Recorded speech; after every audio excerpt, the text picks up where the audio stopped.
महाभारत के युद्ध में द्रोण पुत्र अश्वत्थामा ने ब्रह्मास्त्र का प्रयोग करके जगत में हलचल मचा दी थी।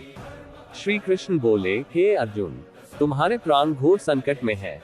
इससे रक्षा के लिए तुम्हें भी अपने ब्रह्मशिर अस्त्र का प्रयोग करना होगा, क्योंकि अन्य किसी भी अस्त्र से इसका निवारण नहीं हो सकता। श्री कृष्ण की इस मंत्रणा को सुनकर महारथी अर्जुन ने भी तत्काल आचमन करके अपना ब्रह्मशिर अस्त्र लक्षित कर दिया। दोनों प्रलयनकारी एवं विनाशकारी ब्रह्मशिर अस्त्र परस्पर भिड़ गए और प्रचंड अग्नि उत्पन्न होकर तीनों लोकों को तप्त करने लगी। उनकी लपटों से समस्त प्रजा दग्ध होने लगी। इस महाविनाश को देख वेदव्यास और नारद उनके सामने प्रकट हुए और उनसे अपने विनाशकारी अस्त्र वापस लेने को कहा।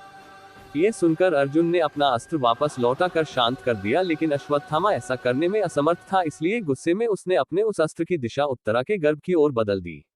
ये कृत्य देखकर पांडवों को अत्यंत क्रोध आया और उन्होंने क्रोध में झपट कर अश्वत्थामा को पकड़कर बांध दिया। श्री कृष्ण बोले, हे अर्जुन, धर्मात्मा, निद्रामग्न, असावधान, मतवाले, पागल, अज्ञानी, रथहीन, स्त्री तथा बालक का वध धर्मानुसार वर्जित है। इसने धर्म विरुद्ध आचरण किया है, जीवित रहेगा तो पुनः पाप करेगा। अतः तत्काल इसका वध करके इसका विच्छेदित मस्तक द्रौपदी के समक्ष प्रस्तुत कर अपनी प्रतिज्ञा पूर्ण करो। वास्तव में श्री कृष्ण ये देखना चाहते थे कि उनकी बातें सुनकर अर्जुन आगे क्या कदम उठाता है। किंतु श्री कृष्ण के इन वचनों को सुनने के पश्चात भी धीरवान अर्जुन ने अश्वत्थामा को जीवित ही शिविर में ले जाकर द्रौपदी के समक्ष उपस्थित किया। पशु की तरह बंधे हुए गुरुपुत्र को देखकर ममतामयी द्रौपदी का कोमल हृदय पिघल गया। उसने गुरुपुत्र को प्रणाम कर उसे बंधन मुक्त करने के लिए अर्जुन से कहा, हे आर्यपुत्र, ये गुरुपुत्र तथा ब्राह्मण है। ब्राह्मण सदा ही पूजनीय होता है और उसका वध पाप है। इनके पिता से ही आपने इन अपूर्व शस्त्रास्त्रों का ज्ञानार्जन किया है। पुत्र के रूप में आचार्य द्रोण ही आपके सम्मुख बंदी रूप में खड़े हैं। इनके वध से इनकी माता कृपि मेरी तरह ही कातर होकर पुत्र शोक में विलाप करेगी। पुत्र से विशेष मोह होने के कारण ही वह द्रोणाचार्य के साथ सती नहीं हुई। कृपि की आत्मा निरंतर मुझे कोसेगी। इनके वध करने से मेरे मृत पुत्र लौट कर तो नहीं आ सकते, अतः आप इन्हें मुक्त कर दीजिए।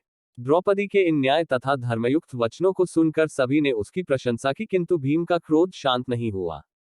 इस पर श्री कृष्ण ने कहा, हे अर्जुन, शास्त्रों के अनुसार पतित ब्राह्मण का वध भी पाप है और आत्ताई को दंड न देना भी पाप है। अतः तुम वही करो जो उचित है। उनकी बात को समझकर अर्जुन ने अपने खड्ग से अश्वत्थामा के केश विच्छेदित कर डाले और उसके मस्तक से वह शक्तिशाली दिव्य मणि का भी विच्छेदन कर डाला। मणि विच्छेदन से वह श्रीहीन हो गया। श्रीहीन तो वह उसी क्षण हो गया था जब उसने एक निर्दोष स्त्री और उसके अजन्मे शिशु को मारने की कोशिश की थी। किंतु केश मुंड जाने और मणि विच्छेदन से वह और भी श्रीहीन हो गया और उसका मस्तक झुक गया। अर्जुन ने उसे उसी अपमानित अवस्था में शिविर से निष्कासित कर दिया।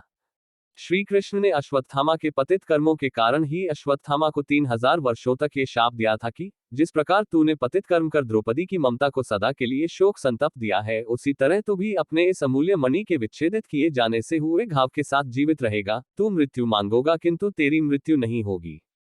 तू शारीरिक और मानसिक आघातों की पीड़ा भोगता हुआ उस दैख को अनुभव कर सकेगा जो तूने दूसरों को दिए हैं, और कभी शांति को प्राप्त नहीं होगा। इसके पश्चात ही अश्वत्थामा को कोढ़ रोग हो गया था। पवित्र स्कंद पुराण के अनुसार बाद में ऋषि वेद व्यास की सलाह पर अश्वत्थामा ने कई वर्षों तक भगवान शिव की कठोर तपस्या की और उनकी भक्ति से प्रभावित होकर अंततः भगवान शिव ने अश्वत्थामा को श्री कृष्ण के श्राप से मुक्त कर दिया। और यह भी कहा जाता है कि यही वह क्षण था जब अश्वत्थामा भगवान शिव के आशीर्वाद से अमर हो गए थे।